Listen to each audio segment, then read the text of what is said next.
Hello everyone, my name's Alex Wakefield and I was one of the participants in a road trip out to the Netherlands in the Perodua Nippa with my friend here, Richard Grant. Hello.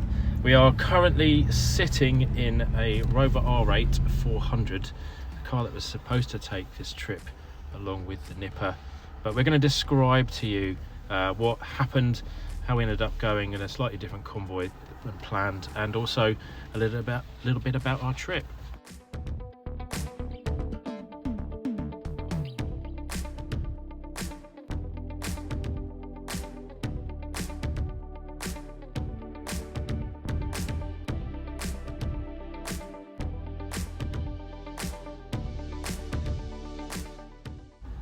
So this is where our convoy started to form up. This is Glenn's Rover 620 Ti, and Richard, this is your Skoda. Tell us a bit about this car.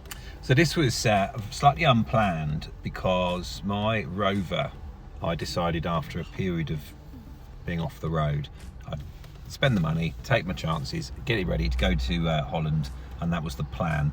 Unfortunately, thanks to a very well-known courier company who will remain nameless, they decided that delivering parts within a time frame just isn't really for them. So that put us back by about 2.5 weeks. And then unfortunately we failed the MOT, needing some welding.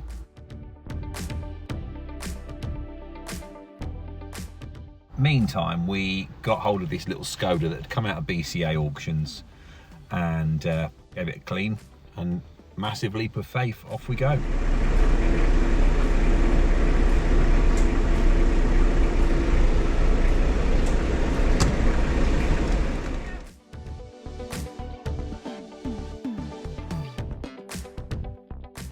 It was a really nice mix of cars, wasn't it? So whilst you've been watching, we've been joined by Steve and his Citroën XM. You could really hear the XUD engine tinkling away there. But we had a range of city cars, basic family hatchbacks, luxury, and a performance saloon, because that 620 is pretty quick, isn't it? This is the first part of our journey. We stopped off at the service station just outside the shuttle service to go and see the racing pink LDV Maxus that never seems to move, and we encountered some YouTubers, Instagrammers, and this wonderful Peugeot 309 green. Yeah, this was, what was his name? I've forgotten now. Justin. That's him. Incredibly passionate young lad driving a 309 Peugeot. Very, very proud of clearly his first car. Incredibly passionate about being into cars and liking all sorts of stuff. When we got there, they were fornicating over a private plated Belgium registered BMW with Maison or Players or something on the plate, and then where they literally left them for dust as this convoy of tat arrived from England.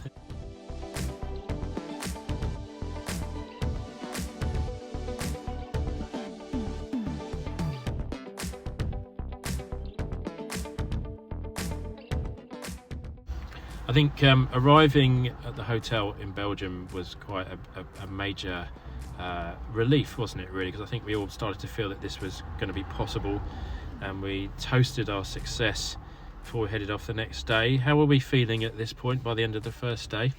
A little bit hot, a little bit tired, but yeah, I think we were keen and ready to go for the next day, weren't we? And it was the hottest weekend of the year. This was earlier in May. None of us had any air conditioning.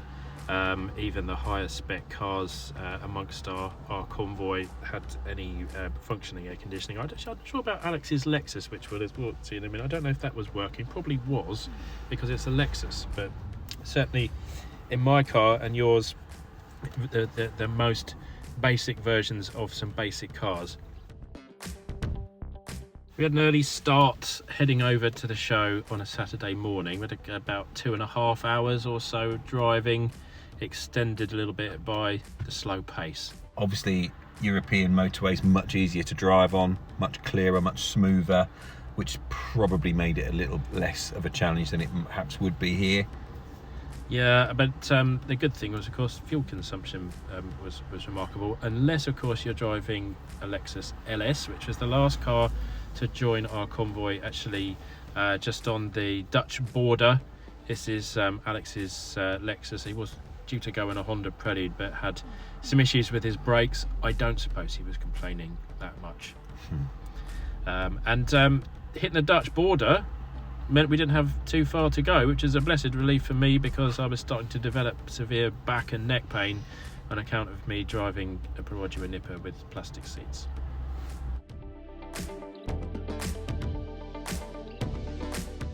Okay, probably worth having a little talk now about the show we were going to. How would you describe it for those who've never been?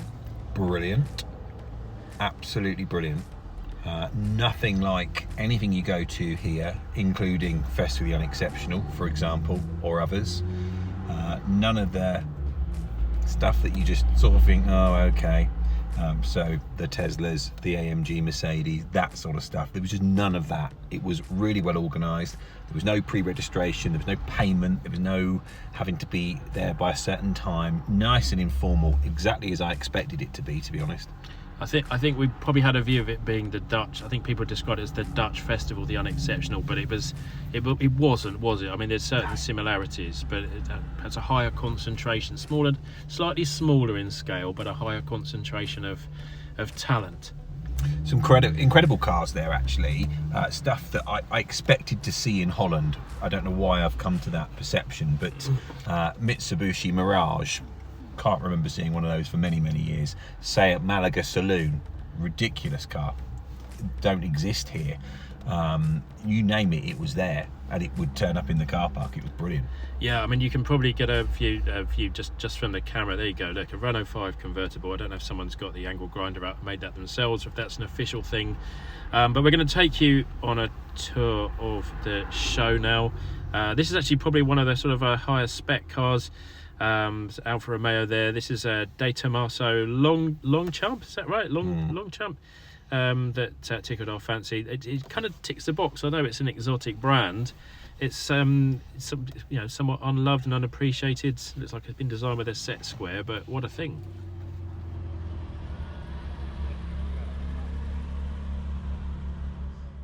Okay, so I think if you're just watching the footage now, this is a prime example of the kind of gems that were there at the time. This is a Fiat Ritmo, or Fiat Strada as it was in the UK. Can't remember the last time I saw one of those in the flesh, and there it is in all its absolute 80s glory. Yeah, it was stunning, wasn't it? I mean, that kind of sums it up. But moving into the 90s, you can get a feel for the show, because there was some one make parking, but there was a real mix, wasn't there? There was this kind of thing next to that kind of thing, and yeah, you couldn't make any assumptions. You had to wander and explore the entire show. This is one of my favourites, Mitsubishi Lancer Estate. Yeah, the best tail lights ever produced. I remember getting very excited seeing these as a child. And I don't know if you could see next to it as well, there's the Renault Scenic Kaleido, which is just amazing. And then another weird and wonderful Renault here, the Avon Team, which is a favourite. And then I think this is an MRS, they called it. It's MR2 in France. Obviously, a little bit awkward. I need to explain. So what we have here on this particular bit of footage, Citroën Visa, I think that is a Suzuki, and a Mark 1 System Porsche Ibiza, and a Reliant Kitten. Now I find that very strange, seeing a Dutch registered Reliant Kitten in Holland. I just find it odd. Here is a US spec Ford Focus. Some similarities on the interior, but the general car looks very different to the Focus that we all know. Yeah, absolutely blooming dreadful. I mean, I'm guessing this is US forces based overseas or something, was responsible for that. Metallic exploit yellow Punto here, but next to it, I think elephant in the room, there's a certain Talbot, which was getting everybody very excited. But anyway, yeah, unusual to see a low spec Punto with ginger caters in that colour. Yeah, Talbot Tagora, absolutely lovely.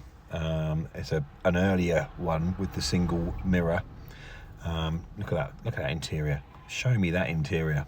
I don't think I've ever seen one in the flesh, and I'm a nerd. I would remember. I cannot recall ever seeing one. And this is another rarity in the Netherlands. Did you say this was the last one left? That was what I was told. That's Holland's only Allegro estate. Only one, Allegro 3 as well. I don't know if they all had a double headlight. That's completely original. There were some kind of more, I suppose, conventional things that you might expect to see, but they're all kind of fairly humdrum, weren't they? And talking of humdrum, what do we have here? That'll be a Honda Quintet, which is a very, very rare car. Did weirdly end up with Rover badges, I think, I might be wrong, over in Australia at one point. It did, yeah. It was sold as the Rover Quintet. And here's another thing that looks familiar but actually isn't. So the Taunus Coupe, I believe. Yeah, somewhere between a Mark III Cortina and a Granada Coupe, isn't it? It's interesting. They didn't sell here. I'm guessing maybe they were afraid it would take market share from the Capri. How much market share the Maestro commanded in the Netherlands, I can't imagine, but that was strange to see, wasn't it? That's a well-known car, that one. I've seen that a few times across the UK at various events. A few cars moving in and out. There's a fairly dynamic show, and in the background you can see the structure that forms the Lohmann's Toyota World, which is a museum, unsurprisingly, dedicated to Toyotas. It was a bit of a bonus, wasn't it? It was a lot of fun, that one. I did really enjoy that. Yeah, so this is it's a museum dedicated to Toyota, and such a mix of cars. Things that I'd never seen like this. I thought this was a Hummer. It's not. It's a Toyota Mega Cruiser. I don't think there's any similarity, but they look similar. But I don't think that the two share anything mechanically. But inside, a huge collection of Toyotas and Toyota brands from across several decades. Now, if you're a fan of mediocrity, the Toyota Corolla has to be the cherry on the cake, doesn't it? Absolutely. And here we are with every generation of Corolla from the 60s onwards. It was, this was, to try and give a dessert analogy, this is the trifle.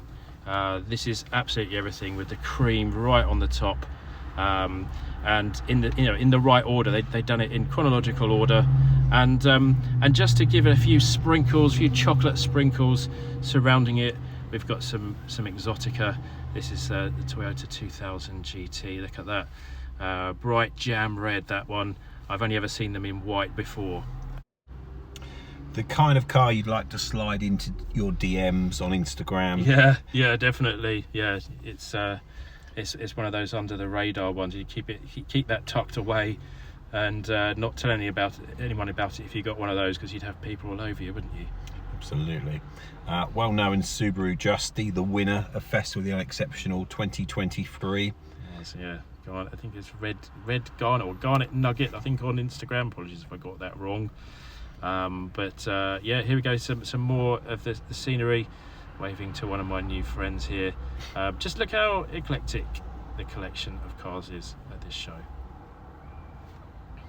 Now, here's something that I would sell a kidney to do at some car shows: an opportunity to actually jump into one of the cars and give them a try. This was a Fiat 130 saloon. There was a whole lineup of other cars. We didn't realise till fairly late on that you could do this, did we? No, it was all over by the time we got to that point. There was a Cadillac Alante as well.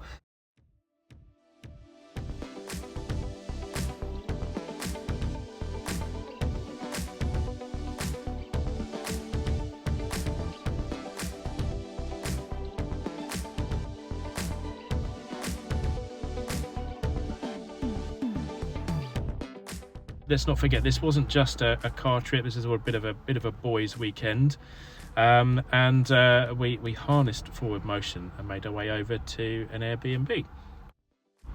I think by this point we were getting a bit hot and bothered. Your Skoda was feeling a bit of strain, wasn't it, by this point? Yeah, got a little bit stroppy in traffic, which added to the stress, but nothing like being stuck behind 20 kids on bikes. No, and it didn't blow its lid at any point, so that was a good thing. Fortunately, I did check the car over after our little stroppy temperature gauge, and I'm pleased to report there was no gunge of any type in the header tank or in the header cap, so all good there. Yeah, it was pretty sweet.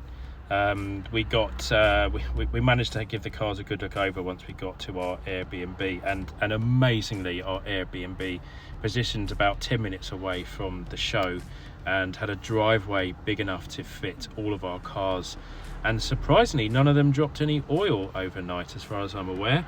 Not the same can be said of their drivers, I think, who were dropping left, right and centre. But this is the Sunday morning. We've had a nice meal together. Some amazing desserts in the Netherlands. They're going to stay with me for a long time. I tried to get as much back as I could, but only limited space in the Nippa. This second day of driving was probably the biggest challenge, actually, because it was the longest continuous run, wasn't it? Yeah, and I think we were tired. Knew we had to go home. Knew we had a bit of a deadline and all the rest of it. But again, Dutch motorways fairly kind to us, to be honest, which was nice. Just it does make it a bit easier, and of course, European service stations are far better than the ones we get here. Fortunately, better toys. Yeah, better toys. No arcades though, which it was disappointing because I did want to use up my leftover euros in Lucky Coin, but not this time. And good ice cream as well, tucked in. So we pulled in for a stop. Didn't miss buying any chocolate in case it would melt all over the place. I didn't want puddles of sugary liquid all over the floor of my car. By now, I think we're all feeling a bit sorry for Glenn, weren't we? Because not only did he have to make it all the way back through the Netherlands, Belgium, France, into England, he then had to drive all the way back to his home out in far west Cornwall. Go hard or go home, I think, was the rule there, because he knew he had to get home, but felt very guilty. By the time we've got home after 4 or 5 hours, he's still got that level of time to get back as well. Yeah, but in fairness, he probably definitely the best car out of all of them to do it. I'd imagine the XM is pretty comfortable, but 197 horsepower or something at the flywheel when it was built in 1990s, but still, still functioning well as an executive express, and these sorts of roads absolutely perfect for that kind of car, as well maintained as it is by Glenn, who's a real pro. So when we're at the terminal at Coquelles, getting ready to come back and inevitably queue for French customs because we can, that lovely little Simca, beg your pardon, was in the car park, and apparently he was being driven back up north, having been purchased in deepest Pyrenees district of French-Spanish border.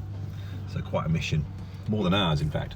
Yeah, and it turns out we weren't the only shonky cars on here, but we thought we were pretty unique, but it turns out there was a returning group from a classic car trip, so we weren't even that special, but we did get a few stares, didn't we, as we made our way through the train, the last part of our journey. So coming to an end here, I think we were all pretty hot and bothered, but 524 miles round trip in the Nippa, my little hero. I have to say the car didn't miss a single beat. It was hot and it was uncomfortable, but I knew it would be, but nothing compared to Glenn's hike, his weekend 1,052 miles.